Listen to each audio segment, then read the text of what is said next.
It's the Sports Saga podcast presented by Al Dias Electric. Hello, everyone, and thank you for joining us wherever you're watching or listening. Like, subscribe, leave us your feedback.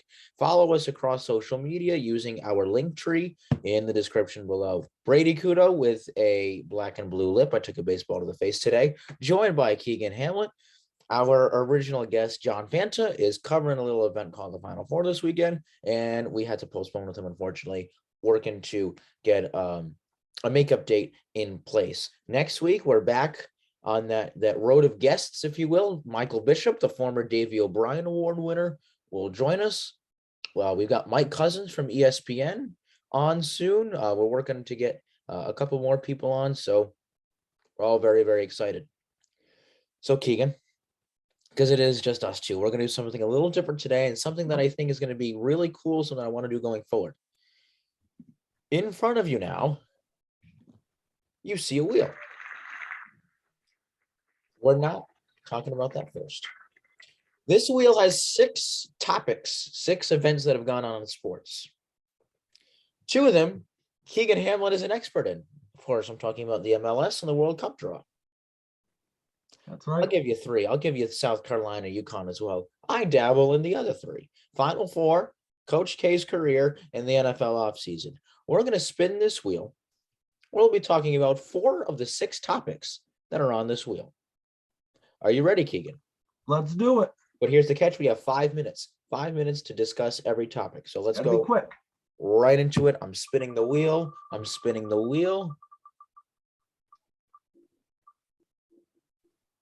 Oh, all right. The women's national championship game, the South Carolina Gamecocks and the UConn Huskies, a 1 against a 2. Dawn Staley versus Coach Gino. I'm not going to try to pronounce his last name. Keegan Hamlet, who wins and why? So I'm going South Carolina. I know a lot of people might not be too happy with that pick because of UConn's experience in Final Fours and championships within the last 5 to 10 years. But I just see South Carolina as the team that's dominated all year. They're going to continue that tonight. But I don't think it's going to be a blowout. Again, I think within 2 possessions, like I was saying for the Big East championship games and some of the earlier March Madness games when we were talking about that on previous episodes. South Carolina got to stay intact with Paige buckets. She can score from anywhere. 54% from the field. That is she is incredible. The little bit, and I feel guilty because I haven't seen as much of the women's tournament as I did see the men's tournament. But I'm with you. I'm picking South Carolina. Probably the best defensive team, I think, in the tournament. And Aaliyah Boston has been my favorite player to watch this entire year. Obviously, besides, Paige Grant was hurt for a majority of the year. But I look at South Carolina's size, right? And their defense. What wins games in this tournament? Size and defense, right? Yeah. I'll go South Carolina. Again, not a blowout. I'll take South Carolina by like 3. I'll go I'm in that like 75, 72 range, 74, 71. Okay. Something like that. Let's go to topic 2. What's it going to be? Hopefully something good. I think so. Give me that MLS. I need a Keegan Hamlet rant. Oh, boy. The Final Four. Kansas and North Carolina. I do love the confetti that happens in the background. Yeah. We're going to be seeing that tonight and tomorrow night in both March Madness tournaments. Yeah, right. So obviously last night, North Carolina knocks off Duke. And if we land on Coach K, we'll get into his career and the Duke Blue Devils in a moment. And Kansas destroyed Villanova, really. I know. Duke North, that game, I didn't watch all of it, but I did watch a majority of it. That game was so fun to watch. And I missed most of it. I was only home to see the last 3 minutes of the Duke UNC game because, I was out at Gillette partying with a friend despite the loss. But they had my mom, my dad, my brother, and his 3 or 4 friends that were over watching the game. And they were saying it's one of the best games that they've seen since the Villanova UNC final. Yeah, no, that was fun. I remember that. I know it was a great ending too. And Jenkins hitting the 3 at the buzzer. It's fitting that UNC Duke comes down to the final seconds. It's fitting. It's just funny, we'll get into Coach K's career. Fingers crossed, knock on wood in a minute. But again, his career 50-50 against North Carolina. I know. His final loss comes in the Final Four against his rival school. I'm picking Kansas to win tomorrow. I'm going Kansas too.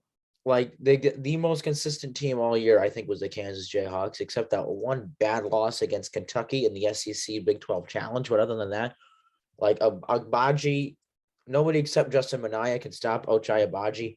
And we saw that in the Sweet 16 when he was held to 5 points. But McCormick and Lightfoot and Jalen Wilson and Marcus Garrett, there's just so many weapons, right? Yeah. North Carolina, it's Caleb Love, RJ Davis, Brady Manick, and Baycott. I'm praying he's healthy because that matchup inside is going to be really, really fun. I'll tell you right now, one last thing about the Kansas UNC game tomorrow. Yeah. I'm only going Kansas because just the way they played against Villanova, I can't see them like that game even being close. I can't see UNC playing against Kansas the way that Villanova, like UNC playing better than how Villanova did against Kansas. Like I think it's gonna be within 12 points. I think it's 12. I'm going a 12-point win. I give you a 2-point win. You think too? Yeah. Just the way this tournament has gone. And anything can happen. Manick has been a beast from the outside. Like, I don't know. It's I think a lot of people are like have decided on the winner, and that being Kansas, but the outcome, or not the outcome, the margin, I don't know. Let's go to topic 3. Keegan, you have a 50-50 shot. Yeah. There we go. Yeah, we're gonna land on one of them. Oh, okay. Okay. Okay. The floor is yours, my friend.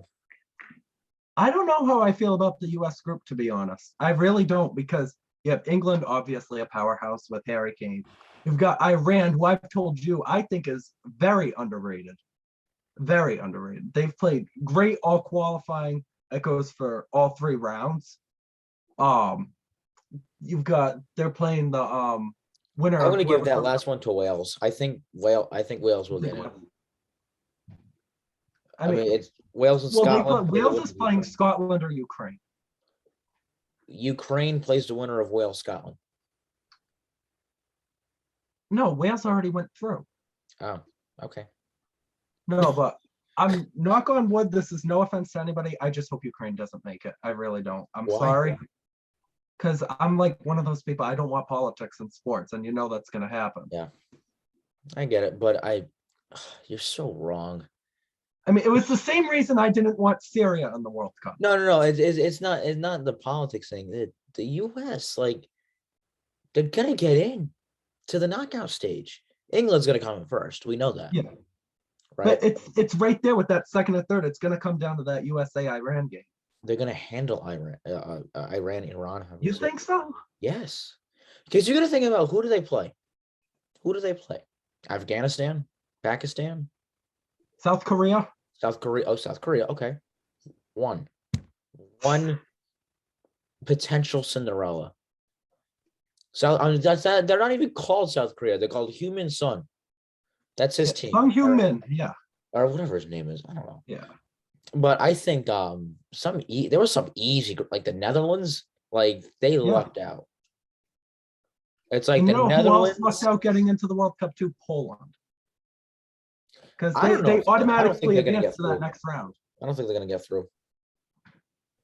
I mean, like obviously I'm Polish, so I want them to win, or just go as far as they can. Yeah. But I think they lucked out getting in just a little bit. But that's not saying they don't deserve to be there. But Argentina's going to win that group. I'd put Mexico over Poland. That's fair. I'll take that. I would. All right. I was going to give you this. We can go. So obviously, we're just going to go group by group really quick. Group A is Qatar. They don't stand a chance. Ecuador, Senegal, and Netherlands. Senegal, Netherlands. Yep. I'm going Netherlands 1, Senegal 2. Right. Group B, England 1, US 2. All right. I'm gonna go a tie in points. Oh boy. With US in points, but then it's gonna go down to goal differential, and I'll put the US just for the tiebreaker. All right. Yeah. Group C, we just said Argentina, Mexico. Group D. I'll take France and Denmark. I think France is going to win the whole Who are the thing. other two in that group? Tunisia and then Peru or Australia Yeah, against the same two. UAE. France won, Denmark two. Yeah. Group E. This is going to be a good group. Group of death. Germany 1, Spain 2. And who else is in that one? Japan and then either Costa Rica or New Zealand. I'll take.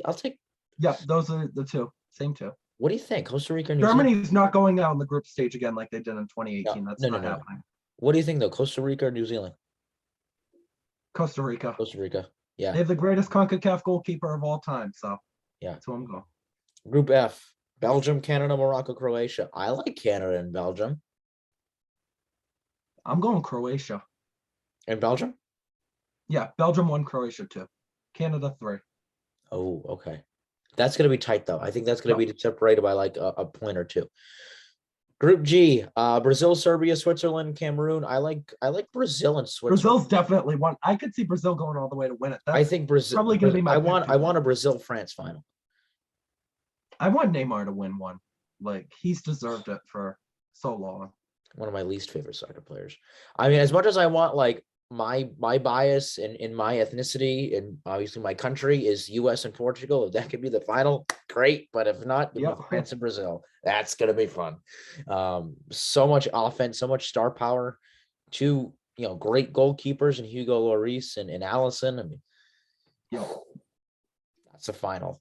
Oh, what's the last group? God. Group H, Portugal wins that group. And then it's Ghana, Uruguay, and South Korea. Oh, that's tough. I'm gonna go South Korea. Here comes my sleeper. I think Ghana's gonna come out. Ghana's always shown skill. Like they've always. Ghana is always tough in the World Cup. I honestly thought they were going to be paired in that USA group. I thought they were going to be there. Oh, I mean, if history repeats anything, it's the US and Ghana are always in the same group. But really, I think this is where my like sleeper pick comes in. I think it's going to be Ghana. I mean, South Korea again. Who are they behind Son? Nobody. Who is? What is their Uruguay? Goalkeeper's pretty good. What is it? Their goalkeeper. I don't know the name, but their goalkeeper's pretty good. What is Uruguay behind Luis Suarez? No one. Nothing. Really. Right. And Suarez is getting a little older too. And He's Suarez is getting a little bit. And we always have that one country. I couldn't name you a player on the Ghanaian national team, but we always have that one team that just surprises, and I think it's going to be Ghana. All right, that's fair. That's fair. We got we got one more. We got one. Oh wow, we got one more. Let's see. Yes, because you get to rant. Yeah, yes. All right, my friend, the floor is yours once again. All right, I'm going to give you 3 words about last night. Trade Matt Polster. What? It's what the barrel.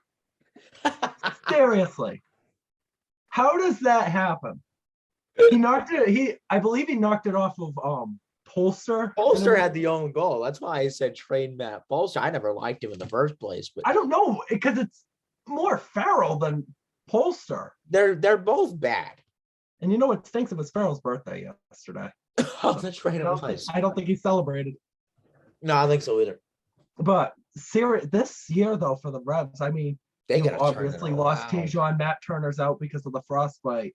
Like, so far, it's been a mess. You've lost to Charlotte. You've blown a 2-0 lead at home to Salt Lake. Now you lose to the Red Bulls, who are obviously a much more stacked team than last year. But when Miami and Charlotte come up the next 2 games, they got to get something rolling. I don't know what it is. Because most of their core is still there. Like they were without Bo last night. But at the same time, core is still there. Oh, that's right. They were without. But why are you starting Justin Rennicks over Adam Buksa? Arena really, I don't know. I know why they started Rennicks over Buksa, because Buksa's just coming off of helping Poland qualify. So they don't want to play him as much. It was a fitness thing, you think? I think so. Like, just but so he's great the 45 minutes he's out there. Honestly, because I didn't see the whole game. I only saw like bits and pieces at the end. Did he play it all? I believe I saw the full game. I think I did. Did Buksa play it all? He played the whole second half. So that makes sense. But I mean, it wasn't even that. It was just like, You had Josie starting up top too.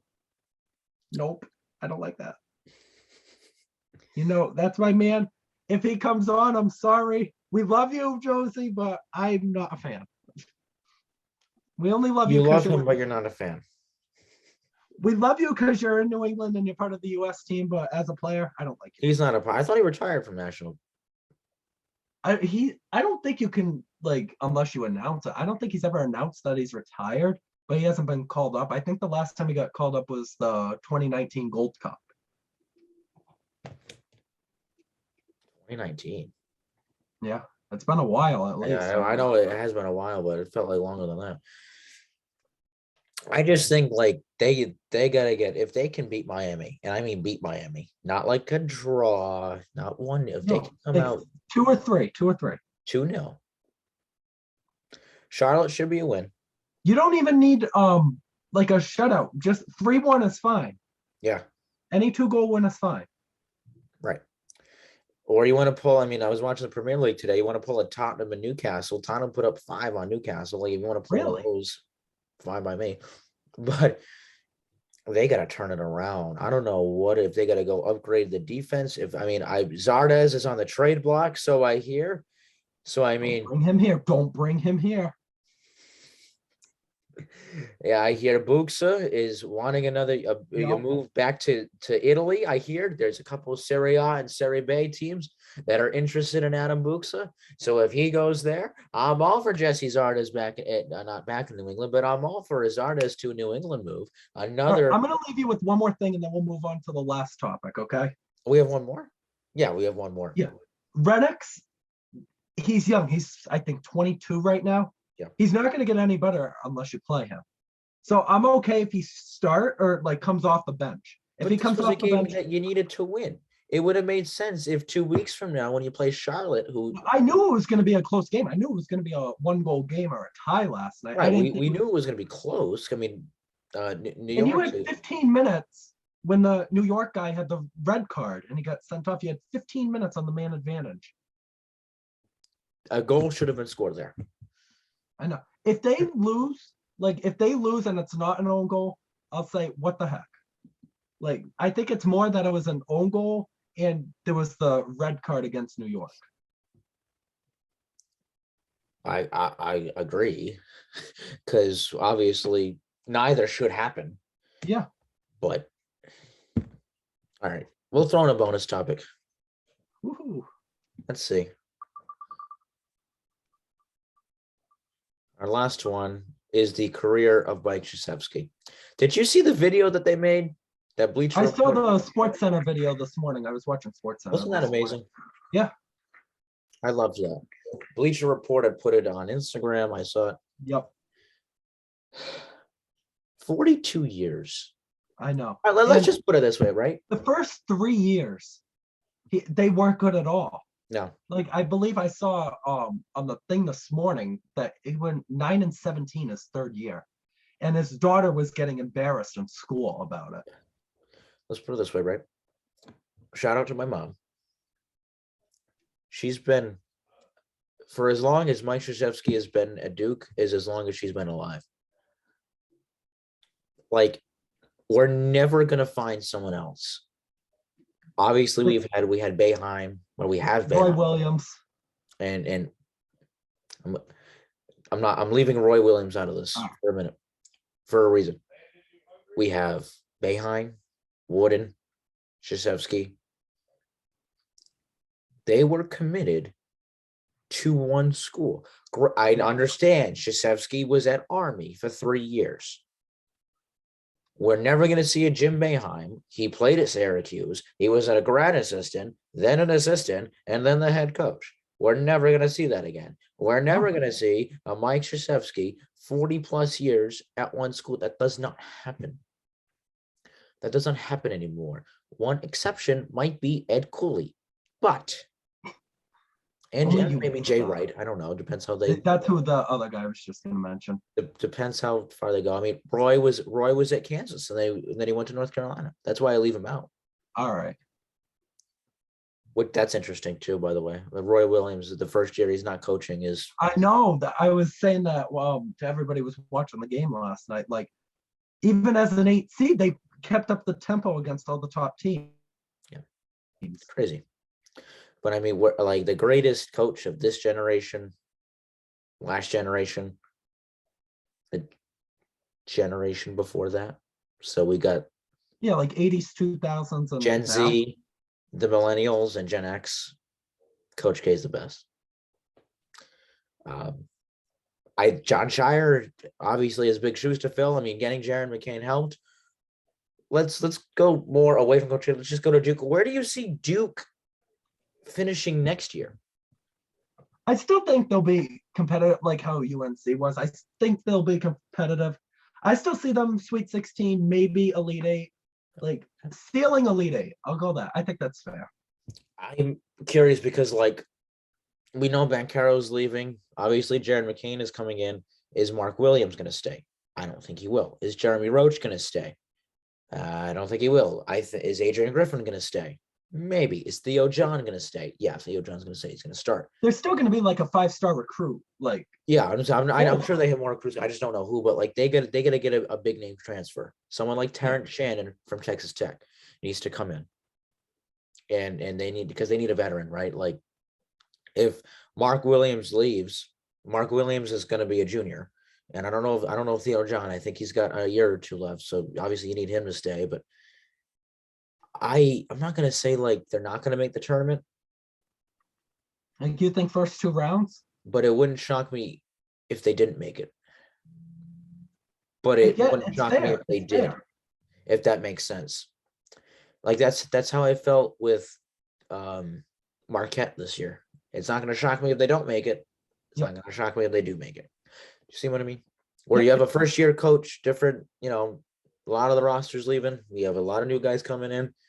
It's like LSU. LSU is going to be a mess. LSU has one player left on that roster from this year. I'll tell you, one of my friends, he's not going to be happy about that. One of my dad's friends, he's a big LSU guy, went to LSU.